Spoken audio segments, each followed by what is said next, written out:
This video is going to be a bedtime twid story for you. This video is meant to be as a audible video, so you don't need to watch the video per se. So the way to watch this video, or just listen to the video basically. So if you're working or you're in your car, then you can listen to this video, as this is going to be me reading out the twid to you and giving you my thoughts and reading between the lines.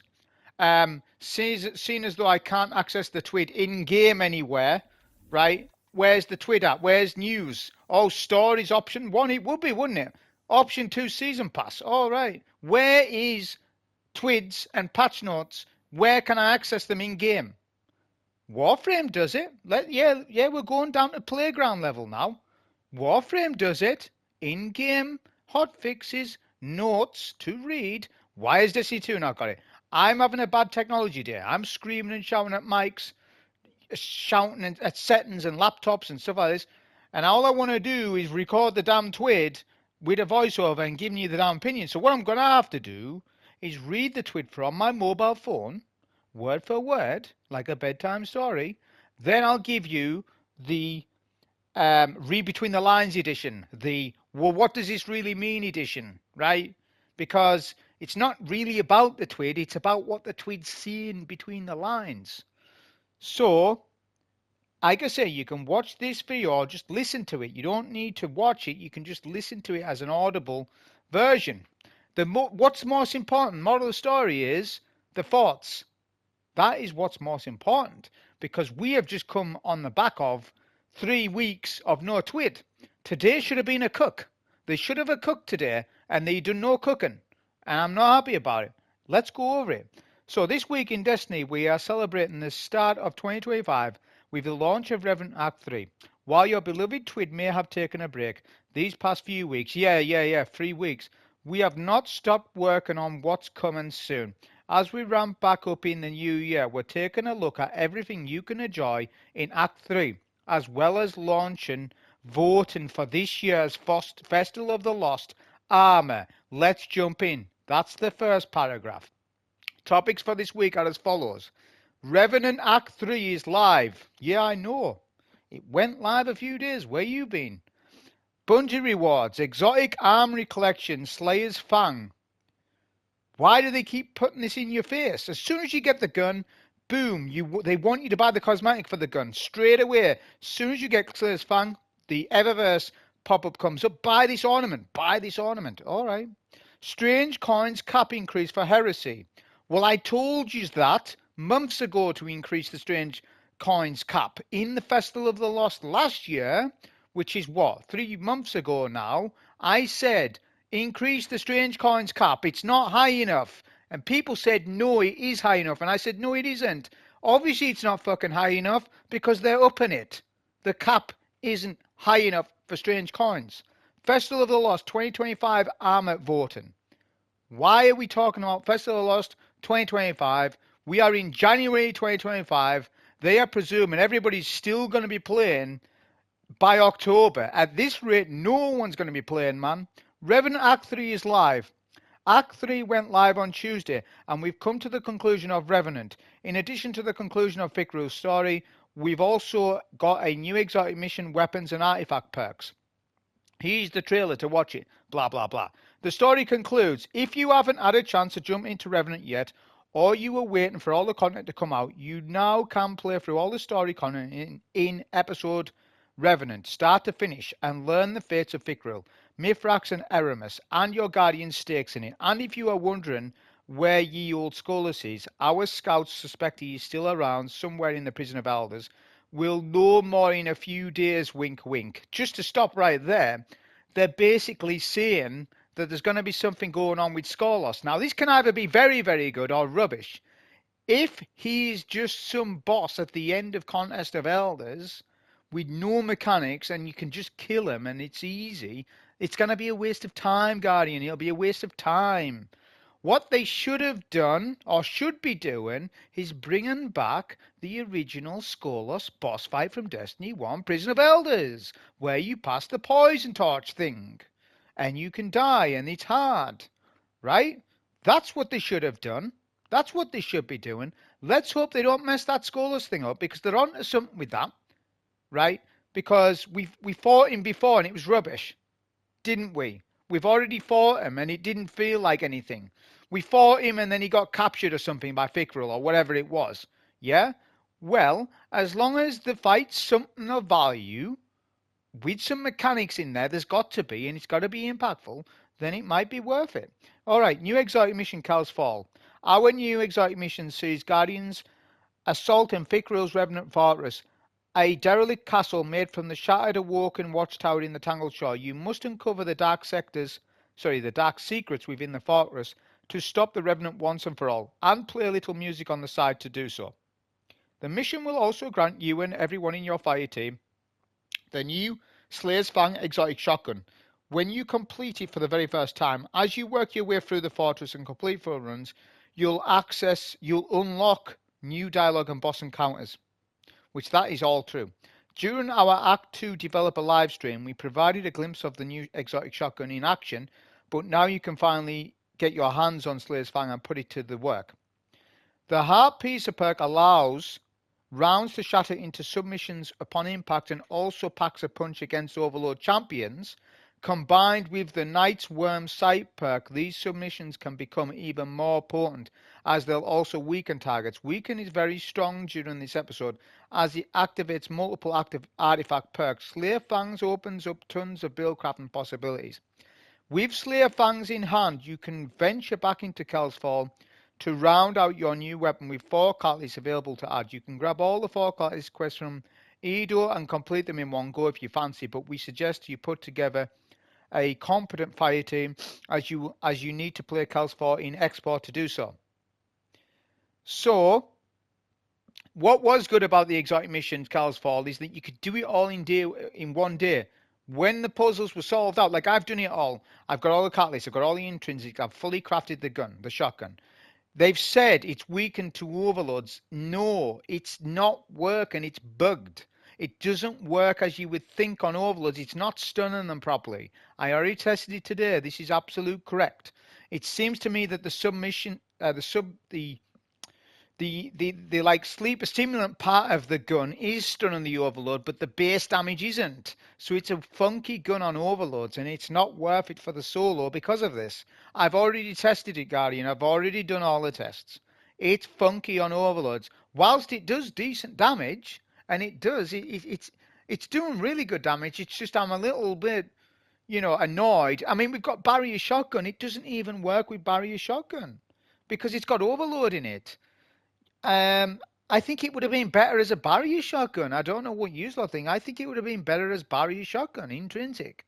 Because Void generally is for barrier champs, like volatile rounds and stuff. I know suppression works on overloads, technically, so I can see where they're going. Or maybe it should have stunned barriers and overloads in one gun.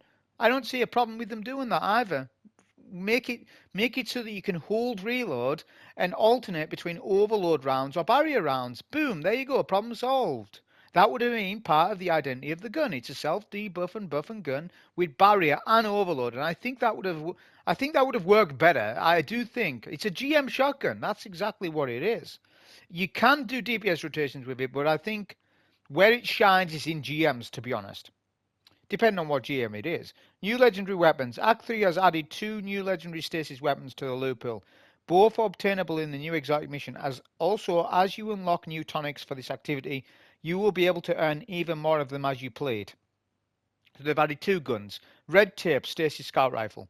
This new lightweight frame scout rifle offers a host of great perk combos. Rhyme Stealer plus Headstone is available for builds looking to go all in on Frost Armor, while the classic combo of 4 times a charm plus explosive payload will make the Night Watch enthusiasts proud. We salute you folks. Heretic's Favor Stasis Rocket Launcher. The aggressive frame rocket launcher offers some effective combos for very balanced archetype such as Alt Lone Holster plus Explosive Light. You can also get Slide Shot in the 3rd column and Bipod on the 4th. Chill Clip is also available in the 4th column. Just a couple of things on the new guns. Number 1, when we get a buff for scout rifles, people, they need a buff. This scout isn't that good and never will be until they buff scout rifles. They need to buff basic damage, base scout rifle damage right across the board, especially on Legendary Scouts, to get people hyped about a Scout rifle. Ain't nobody hyped about this Scout rifle, even though the Scout's pretty good as far as Scouts go, because it's lightweight frame. It's better than the other Scout rifle that we got recently, the Stasis Frost Armor Scout. I forget the name of it right now. You know the one we just got recently. Okay, you don't need to mess me around. You know which Scout it was. Well, this red tape is better than that one because it's got a better frame on it. It's got a better frame than a high impact one, right? So this Scout is better than that one, but Scouts are just not good in PvE. Apart from kinetic tremors, that is the only useful perk in PvE. Come on, they need a damage buff at some point. I'm going to be turn 50 until they buff them. Same thing on rocket launchers. Rocket launchers are useless in this game. They have made it so much more viable for you to use a grenade launcher. They went too hard on GLs this season. Far too hard with the debuffs. They should have done the GL season, but give us some rocket launcher buffs as well on the artifact. Because now rockets are useless. They're essentially useless until the artifact goes away. When the artifact goes away, all right, rockets come back in a little bit, but they need buffed, right? Rockets are useless. So this Heretic's Favor is useless until some buffs. New artifact perks. With Arc 3, we've also got a new row of artifact perks. This row focuses on making your avoid abilities even more menacing, with Frenzied Hunger and Void Renewal offering benefits whilst Devour is active. The final column perk, All God's Right, allows you to rain down destruction when using Void weapons. We suggest you mix some of the new perks with Slayer's Fang and maybe one of the new tonics to have very fun and purple time. Here's the new mods. Column 1. It allows, I'm not going to read through it. Column 1 gives grenade mods a 1 cost. They cost 1 capacity in your armor, right? That's all it is. But to be honest with you, getting Ashes to Assets for 1 is very useful. Grenade Kickstart for 1. So this mod's good. Column 1, grenade mod, very, very good. Okay, column 2, Frenzied Hunger. Rapid fire blows while Devour is active grant a bonus to reload and handling. By the way, this was tested by Tizzle. It's a rubbish perk. I don't like the perk because it's not that good. Who cares? This perk is a waste. Let's move on. Column 3. Finders Keepers. Picking up special or heavy ammo crates grants a chance. No, sorry, not crates, but ammo in general. Grants a chance to receive an armor charge. Heavy ammo grants a greater chance. By the way, this mod is very good. Being able to passively get armor charges when you're picking up ammo is very good. This mod is very good in my opinion, and I'm going to be using it a lot. And I have used it a bit today, and I've noticed, I'm getting those armor charges when I don't expect them, right? That's really good for build crafting. That mod, very good. So far we've got 2 mods good, 1 was bad. Let's move on. Void Renewal. While Devour is active, Void weapon final blows have a chance to generate a Void Breach. This is good as well, but it's not like overwhelmingly good. It's just okay. So I would say this is like a 6 or 7 out of 10. It's not that good of a mod, but you are getting more Void Breaches than general. The problem with Void Breaches is that they're just not that good as opposed to other things. But leading on to the final column perk, All God's Right is this.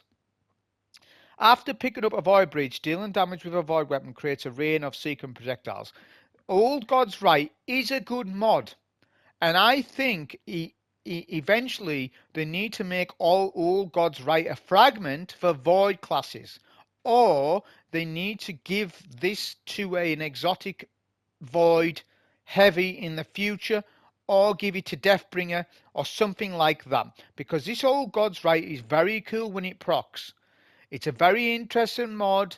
They need to utilize it on a permanent basis in the game somehow, some way. Right, there we go. So the mods overall, there aren't too bad, but there's no damage buffs. No damage buffs, no debuffs. So overall, like, some of these mods aren't cooking good enough, in my opinion. So they've undercooked the new mods that we've got. Oh well, what can you do? Although All God's Right is good. New tonics. Tonics associated with Kel's Fall have been added in Act 3, including 2 new legendary tonics focused on Red Tape and Heretic's Favor. As a reminder, with the recent changes to tonics, legendary tonics will now guarantee the associated weapon drops when triggered exactly to you to your loot feed rather than being shared across multiple Revenant weapon drops. The Act also brings 3 new volatile tonics to unlock. Those tonics allow you to boost the new Void Renewal and Old God Right artifact perks. I have not tried these yet to comment on it. Exotic Armory Collection Slayer's Fang.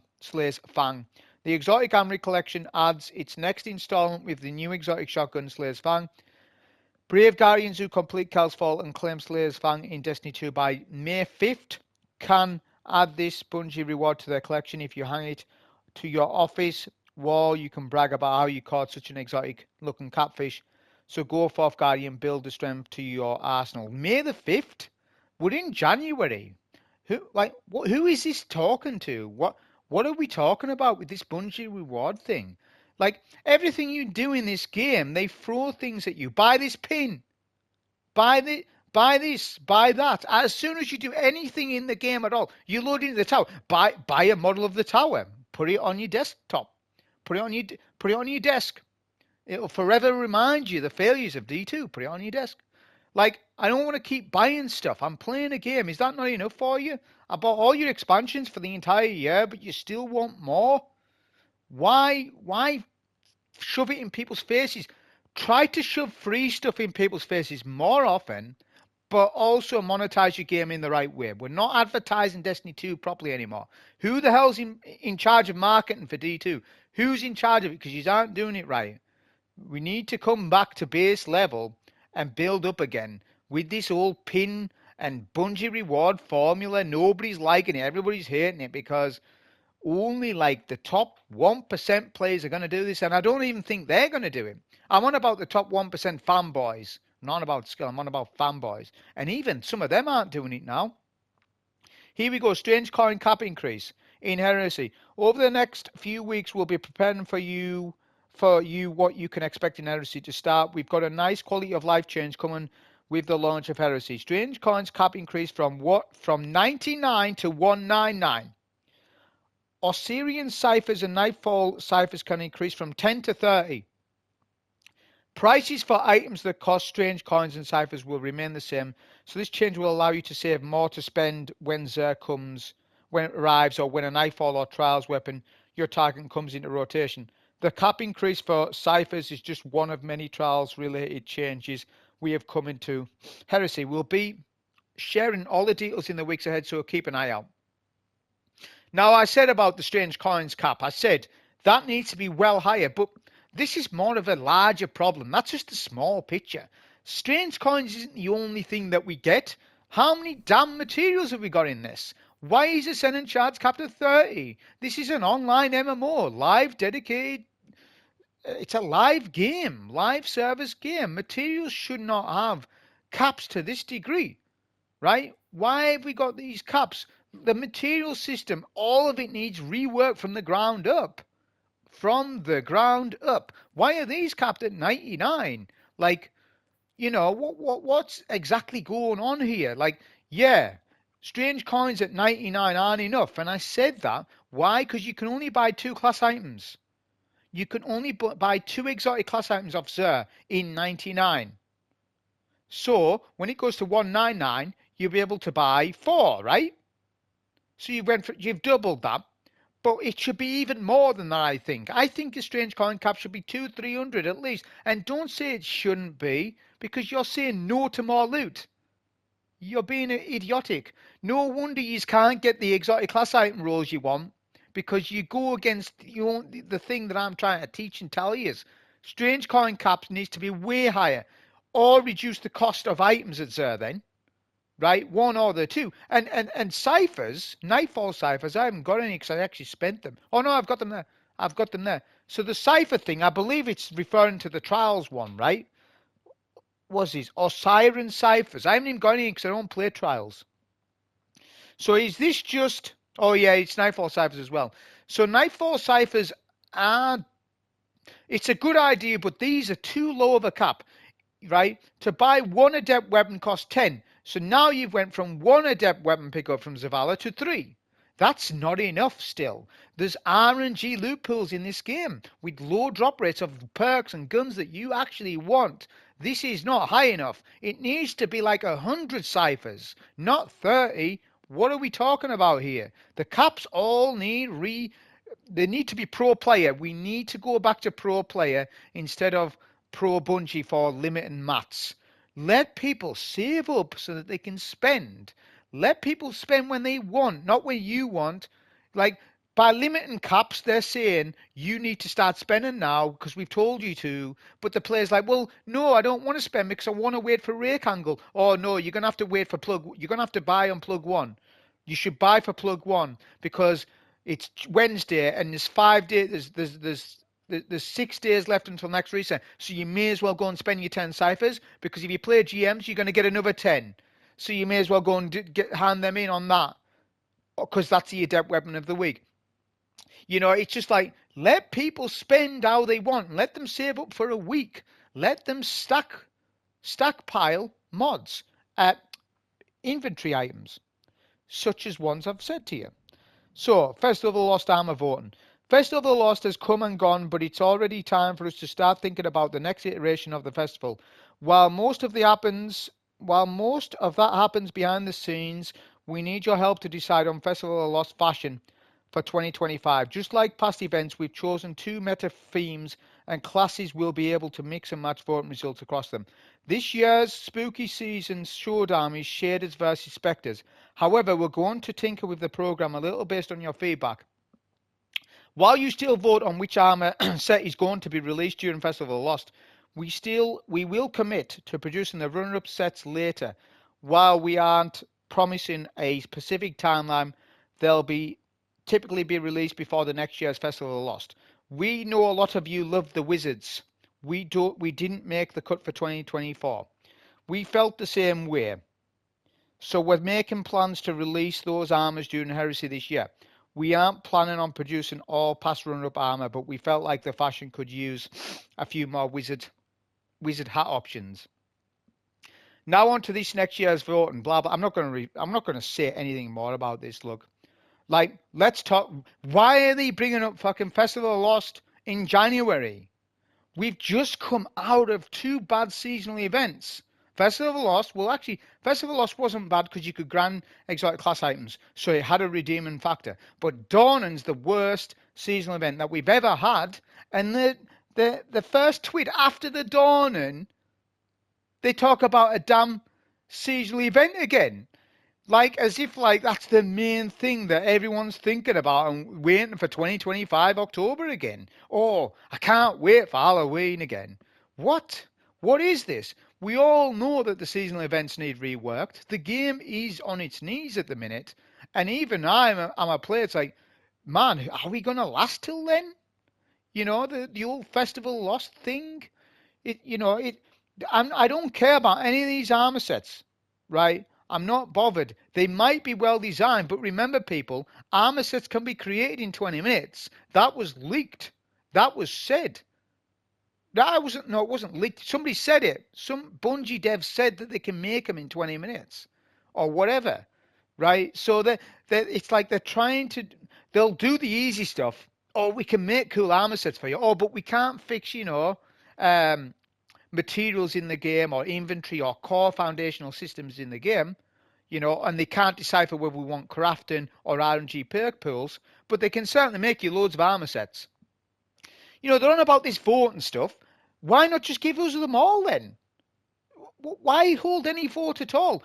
I want both armor sets. I want Slasher and Spectre. I don't want to have to vote on this. Just give us the stuff then. Give us more as to redeem your quality to us, to say sorry to us for your lackluster seasonal events. Give us more sets then. You can make them in 20 minutes. Make a few sets, right? Make a few sets then, if you're going to do it. But I don't know why we're talking about it, because this discussion doesn't need to go anywhere. So there's a lot of known issues. Let's go through the known issues. Players can get out of bounds through a hole in the environment of Cal's Fall. I didn't know that. Slayer's Fang stuns Overload champions as intended, but does not prevent them from healing, which is unintended. That is true. That's what I was saying to you before. So they know about it. After completing Act 3, Aramis is still in jail and Mizrax is still hooked up to the serpent in his corrupted state. Only one player in the fire team receives credit for destroying the illusionary anchor in Cal's Fall. During the boss fights, sometimes the portal back to the Revenant plane doesn't open when multi-phasing the boss, leading to a soft lock. Alright, I didn't know that either. The 4 exotic catalyst quests for the Slayer's Fang. Shotgun requires players to defeat enemies with a tonic active, but progress is only counted in Revenant seasonal activities. Well, I done that in the mission. Everybody said just go and do your bottle killing for the for the shotgun in the Cal's Fall mission. That's what I did. It's only 20 kills. Come on, it's only 20 kills. Who cares if that doesn't? Just you would naturally want to go in that mission anyways. You know, like. And maybe it might be an issue, yeah, but who's going to then go into a strike to kill 20 enemies to then come out of it? You know what? The Skorgan Melodies Triumphs doesn't track all melodies. Guitar errors are occurring at an elevated rate. Well, isn't that something? The Hunter's Tether is disabled in Vesper's host due to causing crashes. We are currently targeting a fix for mid-January. This is huge, man. So you've basically ruined a dungeon for 33% of our player base. That's assumed that 33% of the players are hunters. I know that they're not, but let's just say that they are. You are alienating all the hunters for that dungeon. That's why Vesper's Horse isn't looked on as fondly as it should be because of this damn tether thing. Because hunter PvE mains do want to tether bosses, right? Let them tether bosses, and we're still here, right? You know, talking about this damn tether thing that's not working. Some weapons cannot swap perks or their perks have become hidden. The Warlock's Baladro's Wave Reaver's exotic causes more damage than intended. Does it? I'll have to have a look at that. The Storm Dancer's Brace Ascendant Amplitude perk does not return super energy when players use Storm Trance while Transcendent. That makes sense because that exotic's not good. It's not working right. That chest plate for the arc for the Storm Trance isn't working right. I guess that's why. Modifiers in Vanguard Ops occasionally change after loading into an area. Again, I didn't know that. Then you've got your Artist of the Week and the Movie of the Week. That's everything we have for this week. We have many more Heresy updates coming up in the next few weeks. So we hope you are ready for that. These are massive updates that will focus on PvP and Sandbox. That will probably take you and your favorite content creators some time to chew through. Be ready. Destiny 2 community team. That is, look at what they're on about there. There's going to be PvP stuff.